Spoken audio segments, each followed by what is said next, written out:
আপনার সাথে আমার কোনো চুক্তি হচ্ছে আজকে, যদি কোনো দল বলে যে আমরা ক্ষমতায় গেলে এই দেশে কোনো সংবিধান থাকবে না, কোরআন এবং সুন্নাহই হবে সংবিধান, যদি বলে কোনো দল, সে দলকে আমি আগে ভোট দেব ইনশাআল্লাহ।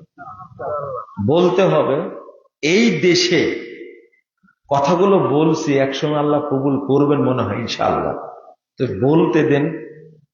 যদি কোনো দল বলে এই দেশে কোনো মাজার পূজা কবর পূজা থাকবে না, এইগুলো হলো শিরিকের ফ্যাক্টরি, আমরা ক্ষমতায় গেলে আমরা সমস্ত মাজার পূজা কবর পূজা বন্ধ করে দেব, মাজার উৎখাত করে বাংলা জমি পবিত্র করে দেব, তাকে ভোট দেব ইনশাআল্লাহ।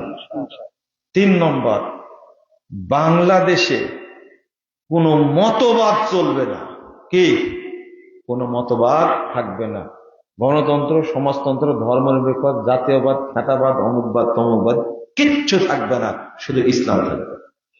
কোন তরিকা থাকবে না, শুধু কি থাকবে? ইসলাম থাকবে, মদিনার ইসলাম থাকবে। যদি এই ধরনের ঘোষণা যদি কেউ দেয়, ওই দলকে ভোট দিব, তার আগে দেব না ইনশাআল্লাহ।